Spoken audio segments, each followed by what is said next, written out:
உங்களால் முடிந்த உதவியினை செய்ய விரும்புவோர் இந்த காணொளியின் கீழே தேங்க்ஸ் என்ற ஐகானை கிளிக் செய்து உங்களால் முடிந்த உதவிகளை செய்யலாம். அதோடு இணையதள போராளிகள் சேனலில் மெம்பர்ஸாக உங்களை இணைத்துக் கொண்டும் எமக்கு ஆதரவளிக்கலாம். உங்களுக்கு இந்த காணொளி பயன் தரும் தகவலை தந்திருந்தால் மறக்காமல் சப்ஸ்கிரைப் செய்து உங்கள் ஆதரவை தாருங்கள். மேலும் லைக் என்ற விருப்பத்தை தெரிவித்து எம்மை தொடர்ந்து ஊக்கப்படுத்துங்கள். இந்த தகவல் பலருக்கும் சென்றடைய மறக்காமல் ஷேர் செய்து விழிப்புணர்வு தாருங்கள். மனிதர்களுக்கு வணக்கம்.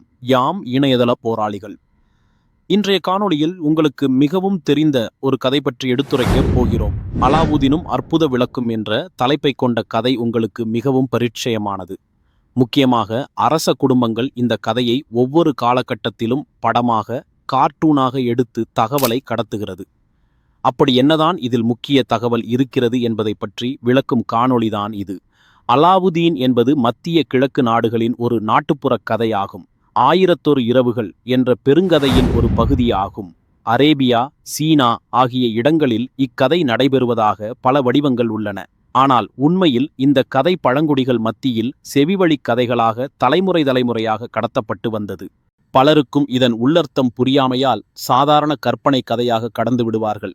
ஆனால் திரைத்துறையை ஆட்டுவிக்கும் அரச குடும்பங்களோ இந்த கதையின் வாயிலாக அவர்கள் அறிந்த உண்மையை கடத்தி வருகிறார்கள்.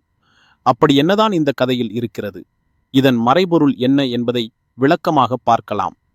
கதைப்படி அலாவுதீன் என்ற மனிதன் இருள் சூழ்ந்த குகைக்குள் சென்று பல அற்புதங்களை நிகழ்த்தக்கூடிய விளக்கை அடைகிறான். அந்த விளக்கினை தேய்த்து பயன்படுத்துவதன் மூலம் அதிலிருந்து வெளிப்படும் ஜீனி அந்த மனிதன் கேட்பதை நிறைவேற்றி தருகிறது. இதுதான் அந்த முழு கதையின் முக்கியமான மையக்கரு. இதைத்தான் அரச குடும்பங்கள் தகவல்களாக படங்கள் மூலமாகவும் காமிக்ஸ் மூலமாகவும் கடத்துகின்றன. இப்பொழுது இதன் பின்னால் இருக்கும் மறைபொருளை யாம் உங்களுக்கு எடுத்துரைக்கிறோம். கதையில் வரும் அலாவுதீன் என்பவன் மனித இனத்தின் குறியீடு. இருள் சூழ்ந்த குகை என்பது இருள் பயிற்சியின் குறியீடு. அந்த இருளில் பயணப்பட்டு அடையும் அந்த விளக்கு என்பது மனித மூளையின் குறியீடு.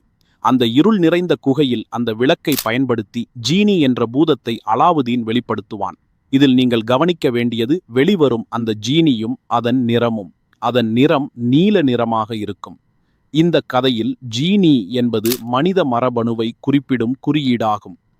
உயிரியல் துறையில் DNA என்பது மிக முக்கியமான மூலக்கூறு ஆகும். இது மனித உடலின் ஒவ்வொரு செல்லிலும் காணப்படும் மரபணுக்களை கொண்டுள்ளது. பல மனிதர்கள் DNA நீல நிறத்தில் இருப்பதாக நினைக்கிறார்கள். உண்மையில் DNA இயற்கையாகவே நிறமற்ற ஒரு மூலக்கூறு ஆகும். இது மனித கண்களுக்கு புலப்படாத அளவிற்கு மிக நுண்ணியது. ஆய்வகங்களில் DNA ஆய்வு செய்யும் போது அதனை காண்பதற்காக சிறப்பு வகை சாயங்கள் பயன்படுத்தப்படுகின்றன. இதில் மிகவும் பிரபலமானது எத்திடியம் புரோமைடு என்ற சாயம். இந்த சாயம் DNA இணையும் போது நீல நிறத்தை வெளிப்படுத்துகிறது. விஞ்ஞானிகள் இந்த நீல நிற சாயத்தை பயன்படுத்துவதற்கு முக்கிய காரணங்கள் உள்ளன. மின்னணு நுண்ணோக்கியில் DNA எளிதாக கண்டறிய இது உதவுகிறது. மேலும் DNA அளவை துல்லியமாக கணக்கிட இது பயன்படுகிறது. மரபணு ஆய்வுகளில் DNA நகர்வை கண்காணிக்கவும் இந்த நீல நிற சாயம் பெரிதும் உதவுகிறது. எனவே DNA நீல நிறமானது என்ற கருத்து ஆய்வக தேவைக்காக பயன்படுத்தப்படும் சாயத்தின் காரணமாக ஏற்பட்டது என்பதை புரிந்து கொள்ள வேண்டும். இயற்கையில் உள்ள DNA முற்றிலும் நிறமற்றது. இந்த அறிவியல் உண்மையை புரிந்து கொள்வது DNA இயல்பை சரியாக புரிந்து கொள்ள உதவும். நிறத்தின் மூலம் அதனை DNA என்று குறிப்பிடவே கதையில் வரும் பூதம் நீல நிறமாக காட்டப்படுகிறது. இவையாவும்தான் இந்த கதையின் மறைமுக குறியீடுகள். இதன் மூலம் அவர்கள் கடத்தும் தகவலானது அந்த குகையில், அதாவது காரிருளில் மனிதனுக்காகவே படைக்கப்பட்ட அபார சக்தி ஒன்று இருக்கிறது. இந்த உலகை ஆளும் முயற்சியில் இதை ஆதியிலேயே அறிந்த எதிரி. இந்த அபார சக்தியை மனிதன் அடைந்துவிட்டால் தனது இலக்கை அடைய முடியாது என்பதால் திட்டமிட்டு இருளின் மீது பயத்தை உருவாக்கி இருளை எதிர்மறையாக முன்னிறுத்தி இருளாற்றலை அடையாதவாறு தெளிவாக இந்த உலகை கட்டமைத்தார்கள். அந்த அபார சக்தி என்பது மனித இனத்தின் மூளை. மனித இனத்தின் மூளை என்பது மனிதர்கள் நினைப்பது போல் இல்லை. பொதுவாக மனிதனோடு ஒட்டி பிறந்த இரட்டை பிறவி உண்டு. அது மனிதனது மூளைதான். ஆம், நீங்கள் இருவரும் பின்னி பிணைந்த இரட்டை பிறவிகள். இந்த பிணைப்பை மூளைதான் உங்களுக்கு ஏற்படுத்தி இருக்கிறது. காரணம், மூளை உங்களை கட்டுப்படுத்துவதை நீங்கள் ஒருபோதும் அறிந்துவிடக்கூடாது என்பதற்காகத்தான் இப்படி ஒரு பிணைப்பு. அதேபடி நான் என்பதும் எமது மூளையின் வெளிப்பாடுதானே. அப்படியானால் நான் தானே அனைத்தையும் தீர்மானிக்கிறேன் என்று நீங்கள் எண்ணலாம். அப்படி எண்ணுவதைத்தான் உங்கள் மூளையும் தொடர்ந்து தூண்டுகிறது. ஆனால் உண்மை அதுவல்ல. இதை பற்றி சற்று விரிவாக பார்ப்போமா? உங்கள் மூளை இரண்டாக பிரிந்து இருக்கிறது. ஒன்று பிரைமரி பிரைன், இரண்டாவது சப்கான்ஷியஸ் பிரைன். முதலில் பிரைமரி பிரைன் பற்றி பார்ப்போம். உதாரணமாக, நீங்கள் உங்கள் தாயின் கருவறை இருட்டில் கண் திறந்தது முதல் இன்று வரை அனைத்தையும் உங்கள் மூளை பதிவேற்றி வைத்திருக்கும். ஆனால் அதை நினைவுகூரவோ அதை பற்றி தெரிந்து கொள்ளவோ நீங்கள் எண்ணும்போது உங்கள் மூளையின் நினைவுகள் அதை நோக்கி போகாது. காரணம், பிரைமரி பிரெயின் அன்றைய சூழலுக்கு ஏற்றவாறு மட்டுமே சிந்தனையை உங்களுக்கு கொடுக்கும். இந்த பிரைமரி பிரெயின் எப்போதும் ஏதோ ஓர் அலைவரிசையில் பயணித்துக் கொண்டே இருக்கும். சூழலை பொறுத்து மட்டுமே முடிவுகளை எடுக்கும். உங்களுக்கு எது தேவையோ அதை மட்டுமே காட்டும், நினைவுபடுத்தும். எல்லாவற்றையும் பதிவு செய்து வைத்திருக்கும் மனித மூளை ஏன் மனிதர்கள் நினைக்கும் நேரத்தின் பதிவை எடுத்து காட்டுவதில்லை? அப்படியானால் இதை யார்தான் கட்டுப்படுத்துகிறார்கள்? இந்த அலைவரிசை இறந்த காலத்தை மட்டும் அசைபோடுவதில்லை, அதோடு எதிர்காலத்தையும் அசைபோடும். உங்களுக்கான எதிர்காலம் எப்படி இருக்க வேண்டும், என்ன உங்களுக்கு கிடைக்க வேண்டும் என இது பல அலைவரிசையில் பயணப்படும். எண்ணிலடங்கா அலைவரிசையை ஏற்படுத்தி உங்களால் பயணப்பட்டு கொண்டே இருக்க முடியும். இதுதான் பிரைமரி பிரைன். இந்த பிரைமரி பிரைன் தான் நீங்கள். அடுத்ததாக சப்கான்ஷியஸ் பிரைன். இருப்பதிலேயே மிகவும் சக்தி வாய்ந்தது இதுதான் பிரைமரி பிரைனை கட்டுப்படுத்தி வைத்திருப்பது. இதை ஒருபோதும் உங்களால் உணர முடியாது. காரணம், சப்கான்ஷியஸ் பிரைன் அப்படியான கட்டமைப்பை உங்களுக்கு ஏற்படுத்தி வைத்திருக்கிறது. இது பெரும்பாலும் எப்போதும் விழித்து கொண்டே இருக்கும். உங்களது அனைத்து பதிவுகளும் இதில் இருக்கும். அது எந்த காலமாக இருந்தாலும், அதாவது இறந்த காலம், நிகழ்காலம், எதிர்காலம் அனைத்தையும் உருவாக்குவது இதுதான்.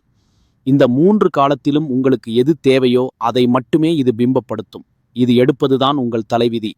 இந்த சப்கான்ஷியஸ் பிரைன் என்ற அற்புத சக்தியை வைத்து உங்கள் டிஎன்ஏவில் மாற்றங்களை ஏற்படுத்த முடியும். இது இன்றைய அறிவியல் அறிஞர்களால் எபிஜெனடிக்ஸ் என்ற துறையில் ஆராயப்படுகிறது. இதுதான் அந்த அற்புத விளக்கில் இருந்து வெளிவரும் நீல நிற பூதம் பற்றிய உவமை.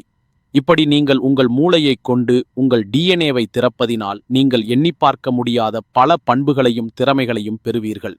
இதற்கு மொத்தம் 2 நிலைகள் இருக்கிறது. ஒன்று மூளையை கட்டுப்படுத்துவது, அதன் பின் கட்டுப்படுத்தப்பட்ட மூளையை கொண்டு உங்கள் டிஎன்ஏவை திறப்பது. இந்த 2 வகையான செயல்முறையை அடையவும் உங்களுக்கு இருளாற்றல் தான் அடிப்படை. மூளையை கட்டுப்படுத்த முதலில் அதற்கு அடிப்படையாக இருக்கும் இருளாற்றலை பற்றி நீங்கள் தெரிந்து கொள்ள வேண்டும். பெரும்பாலும் மனிதர்களிடையே இருளின் மீது தீராத ஒரு பயம் இருக்கும். இது திட்டமிட்டு திணிக்கப்பட்ட ஒன்று. இதற்கு காரணமாக இருப்பது கதைகள் மற்றும் புராணங்கள் வைத்து இருளை மனிதர்களுக்கு எதிரி போன்று சித்தரித்து மெல்ல மெல்ல பயத்தை திணித்து உங்களுக்கு விதைத்ததே ஆகும். இன்றைய நவீன காலங்களில் படங்களின் வாயிலாக இருளை எதிர்மறையாகவும் பேய் என்ற பயத்தின் உணர்வாகவும் மனிதர்களை இருளின் பக்கம் சென்று விடாமல் அரச குடும்பங்கள் பார்த்து கொள்கின்றன. தொடர்ந்து இருளை மனிதன் வெறுக்கவும் பயந்து நடுங்குவதற்குமான கட்டமைப்பை இன்றைய உலகளாவிய தேசங்களில் காணலாம். அதற்கு காரணம், மனிதன் ஒருபோதும் உண்மையை உணர்ந்துவிடக்கூடாது என்பதற்காகவே இருள் உங்கள் மூளையை உங்களுக்கு வசமாக்க கற்றுத்தரும். எனவேதான் மனிதர்கள் இந்த ஆற்றலை அடைந்து விடாது மிக கவனமாக எதிரிகள் பார்த்து கொள்கின்றனர். இதன் காரணமாகத்தான் மனிதர்களை இன்றும் அடிமையாக வைத்திருக்க முடிகிறது. இருளாற்றல் ஏன் அவசியமானது? அதன் ஆற்றல் மனிதனுக்கு ஏன் தேவைப்படுகிறது? இந்த பிரபஞ்சம் முழுவதும் பெரும்பான்மையாக வியாபித்து இருப்பதுதான் இருளாற்றல். 70% இந்த பிரபஞ்சத்தில் இருளும் அதன் ஆற்றலும் தான் இருக்கிறது. இந்த பிரபஞ்சம் முழுவதும் இருளாற்றல் வேகமான விரிவாக்கத்தை முடுக்கிவிட்டுள்ளது. இருளாற்றல் பல ஆண்டுகளாக ஆராய்ச்சியாளர்களுக்கு புதிரான ஒன்றாக இருந்துள்ளது. அறிவியலில் இருக்கும் மிக நீண்ட மர்மம் இந்த இருளாற்றல். கிரகங்கள், மிகப்பெரிய விண்மீன் திரள்கள், நிலவுகள், நீங்கள், யாம், இந்த இணையம் என நாம் பார்க்கும் அனைத்தும் இந்த பிரபஞ்சத்தில் வெறும் 5%த்திற்கும் குறைவானது. இந்த பிரபஞ்ச வெளியெங்கும் உள்ள நட்சத்திரங்கள், நெபுலாக்கள், கேலக்சிகள் என அனைத்தையும் ஒன்று சேர்த்தால் பிரபஞ்ச வெளியின் 4% அளவிலேயே காணப்படுகின்றன. எஞ்சியிருக்கும் 96%த்தில் பிரபஞ்ச வெளியின் 70% அளவில் டார்க் எனர்ஜியும் 26% அளவில் டார்க் மேட்டர்களும் நிறைந்திருக்கின்றன. இருண்ட பொருள் விண்மீன் திரள்களை ஈர்க்கிறது, மேலும் பிரபஞ்சத்தை ஒன்றாக வைத்திருக்க உதவுகிறது. இருண்ட ஆற்றல் பிரபஞ்சத்தை விரிவுபடுத்துகிறது. இந்த கருமை சக்தி செய்வதென்ன? சூரியனைப் போன்று கோடான கோடி விண்மீன்களைக் கொண்டது நமது பால்மய வீதி. விண்மீன் எதுவும் இந்த கேலக்சியை விட்டு வெளியே ஓடிவிடாதபடி ஏதோ ஒன்று கட்டுப்படுத்தி வருகிறது. அதாவது அத்தனை விண்மீன்களின் அசுரத்தனமான ஈர்ப்பாற்றல்களை அடக்கி கட்டுப்படுத்த மிக பாரிய ஆற்றல் தேவை. இத்தகைய ஆற்றலை கொண்டதுதான் கருமை சக்தி. கருமை பிண்டமும் கருமை சக்தியும் பிரபஞ்ச படைப்பின் கண்ணுக்குத் தெரியாத மர்மக் கருவிகள். கண்ணுக்குத் தெரியாத படைப்பு மூலமான பேராற்றலின் பிரபஞ்ச இயக்கக் கருவிகள்தான் இவை இரண்டும். அப்படி என்னதான் இருக்கிறது இந்த கருமை சக்தியில் என்று மனிதர்களாகிய நீங்கள் சிந்திப்பது புரிகிறது. அதற்கான பதில் உங்களை ஆச்சரியப்பட வைக்கும். உதாரணமாக, இதுவரை பூமியில் எரிசக்தி முதல் மின்சக்தி வரையுள்ள அனைத்து சக்திகளையும் பெற மனிதர்களாகிய நீங்கள் பெட்ரோலியத்தையும் காற்றையும் நீரையும் சூரியனையும் நம்பி வந்தீர்கள். அதன் பிறகு இன்றைய நவீன உலகின் கண்டுபிடிப்பான அணு உலையையும் இணைத்துக் கொண்டீர்கள். இவற்றின் உதவியுடன் நீங்கள் பூமிக்கு தேவையான சக்திகள் அனைத்தையும் ஓரளவுக்கு பெற்று வந்தீர்கள். இருந்தாலும் தட்டுப்பாடு என்பது இருந்து கொண்டே இருக்கிறது. ஆனால் டார்க் எனர்ஜியை எடுத்துக்கொண்டால், உதாரணமாக 1 லிட்டர் கனவளவுள்ள டார்க் எனர்ஜியின் மூலம் உலகத்தில் உள்ள அனைத்து நாடுகளுக்கும் 100 வருடங்களுக்கு தடையில்லா மின்சாரம் தொடர்ந்து கொடுக்க முடியும்.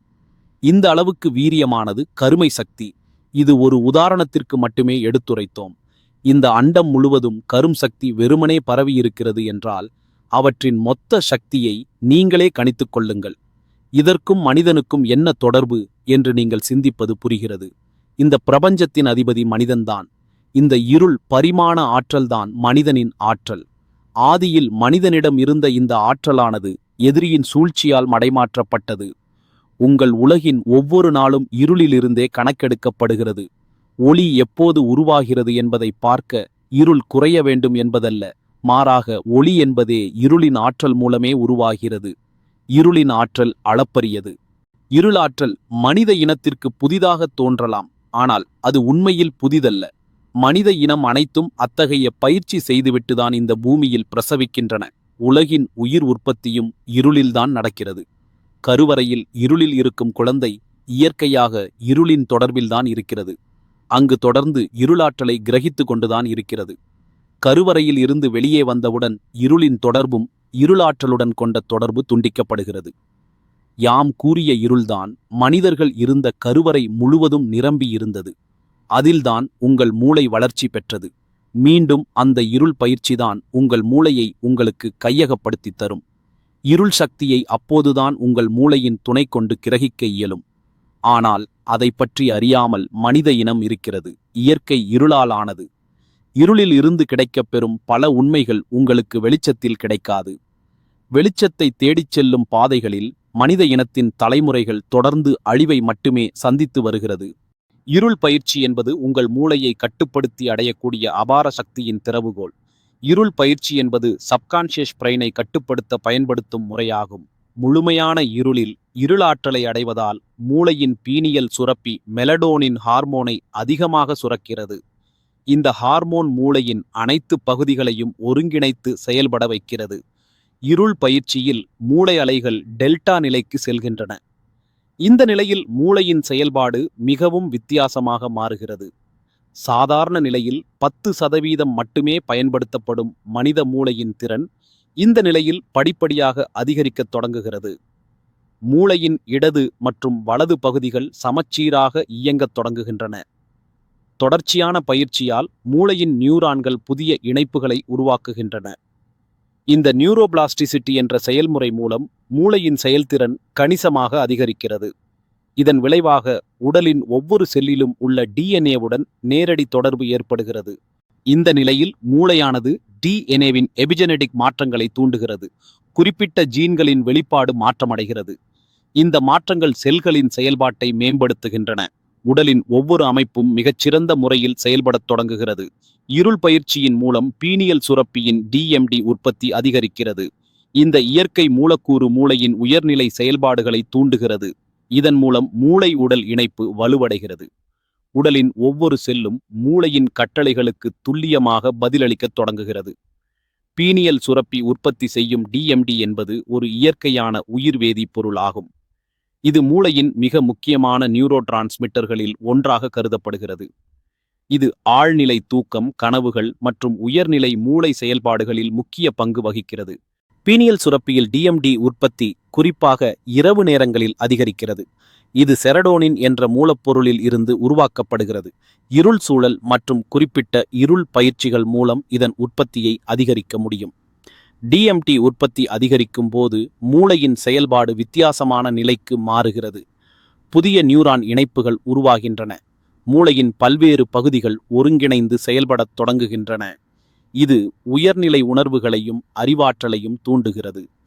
இந்த மூலக்கூறு மூளையின் பல பகுதிகளில் உள்ள உணர்வேற்பிகளுடன் இணைந்து செயல்படுகிறது. இதன் விளைவாக மூளையின் செயல்திறன் அதிகரிக்கிறது. நினைவாற்றல், கற்றல் திறன், படைப்பாற்றல் ஆகியவை மேம்படுகின்றன. மேலும் இது உடலின் இயற்கையான குணமாக்கும் திறனையும் அதிகரிக்கிறது. டிஎம்டி உற்பத்தி அதிகரிப்பதால் மூளை உடல் இணைப்பு வலுவடைகிறது. உடலின் ஒவ்வொரு செல்லும் மூளையுடன் சிறந்த முறையில் தொடர்பு கொள்கிறது. இது டிஎன்ஏ அளவில் மாற்றங்களை ஏற்படுத்தி செல்களின் செயல்பாட்டை மேம்படுத்துகிறது. மூளையின் முழு ஆற்றலையும் பயன்படுத்தும் போது மனித உடலின் ஒவ்வொரு அணுவும் புதுப்பிக்கப்படுகிறது.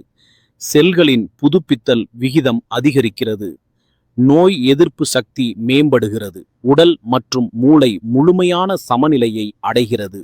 இந்த மாற்றங்கள் நிரந்தரமானவை, தலைமுறையாக கடத்தப்படக்கூடியவை. இருளாற்றலை முழுமையாக அடைவதன் மூலம் உங்களுக்கு மனித மூளையில் மறைந்திருக்கும் திறன்கள் வெளிப்படத் தொடங்கும். இந்த நிலையில் சாதாரண மனிதர்களால் செய்ய முடியாத பல செயல்களை செய்ய முடியும். மூளையின் 100% ஆற்றலும் கட்டுப்பாட்டுக்குள் வரும். மூளை வெளிப்படுத்தும் ஆற்றல் மூலம் பொருட்களை நகர்த்துதல், தூரத்தில் உள்ள இடங்களை பார்த்தல், மற்றவர்களின் எண்ணங்களை புரிந்து கொள்ளுதல் போன்ற திறன்கள் வெளிப்படும். மூளையின் அலைகளை கட்டுப்படுத்தி வேறு மனிதர்களின் மூளை அலைகளுடன் தொடர்பு கொள்ள முடியும். உடலின் ஒவ்வொரு அணுவையும் கட்டுப்படுத்தும் திறன் கிடைக்கும். நோய்களை குணப்படுத்துதல், உடலின் வயதை கட்டுப்படுத்துதல், உடல் செல்களை புதுப்பித்தல் போன்றவற்றை செய்ய முடியும். டிஎன்ஏ அளவில் மாற்றங்களை ஏற்படுத்தி உடலின் அடிப்படை அமைப்பையே மாற்றியமைக்க முடியும்.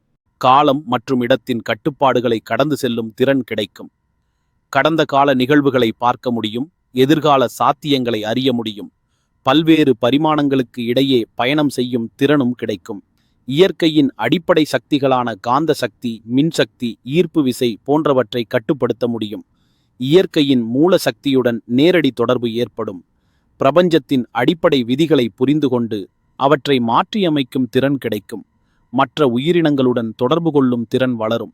விலங்குகள், தாவரங்கள், மற்ற உயிரினங்களின் மனநிலையை புரிந்து கொள்ள முடியும்.